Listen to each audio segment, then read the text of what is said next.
Premesso che la storia sembra un gran calderone in cui confluiscono personaggi ed eventi spesso travisati, se non proprio inventati dai vincitori di turno.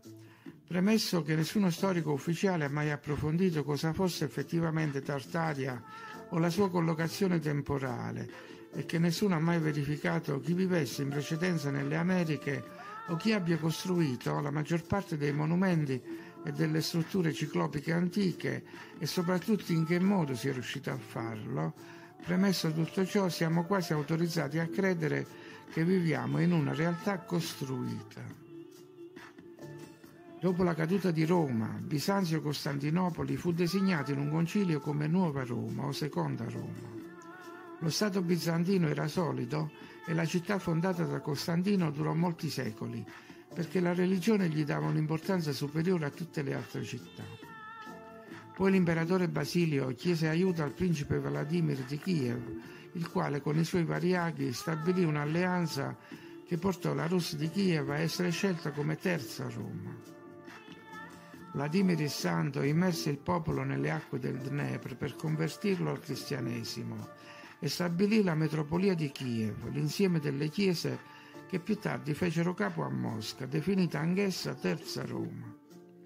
Questo per sottolineare la continua interazione fra le città e l'influenza slava avvenuta tramite la religione. In anni recentissimi l'accademico russo Nikolai Levashov ha sostenuto la tesi che molte civiltà, compresa quella iraniana e quella greca, abbiano un'origine russa.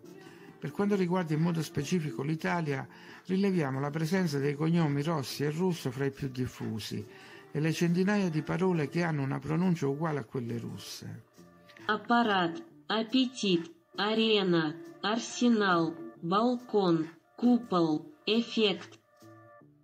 Naturalmente si può dire che si tratta di parole indoeuropee che si sono diffuse fino all'estremo nord, oppure si può sostenere che derivino dal greco e si sono diffuse con la cultura greca.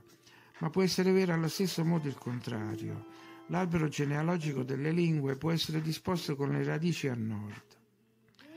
Ma se le parole sono opinabili, ricordiamo a qualche esempio più tangibile, per non prolungare oltre misura questa premessa. Le foto hanno un grado di verità maggiore delle parole e, anche se viviamo in tempi di Photoshop, l'immagine del ponte di Minturno, Sessa Urunca, sul fiume Carigliano è certamente originale. Qui abbiamo il ponte a catenaria più antico d'Italia, il ponte Real Ferdinando del 1828.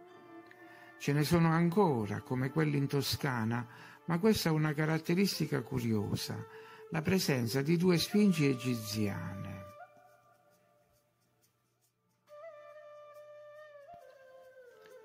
E queste sono uguali a quelle di un altro ponte che si trova a 3.000 chilometri a nord, il ponte egiziano di San Pietroburgo, risalente, dicono, al 1828.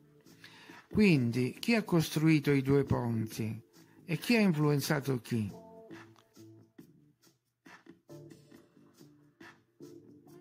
Vediamo velocemente qualche altra immagine. Roma, Pantheon, San Pietroburgo, Cattedrale di Sant'Isacco. Roma, San Pietro con colonnato, San Pietroburgo, Cattedrale di Kazan con colonnato. Reggia di Caserta, Palazzo d'Inverno.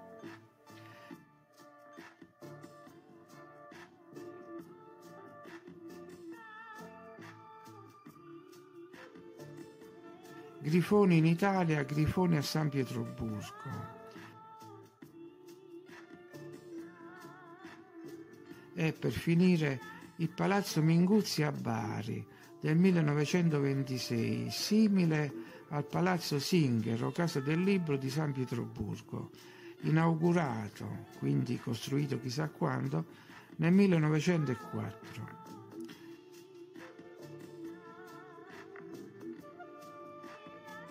Palazzi come questo ne abbiamo molti, per la verità, in giro per l'Europa, a conferma della influenza culturale russa.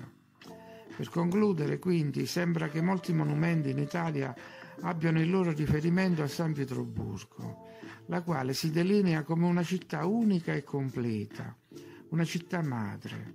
Perciò forse possiamo dire anche noi Santa Madre Russia.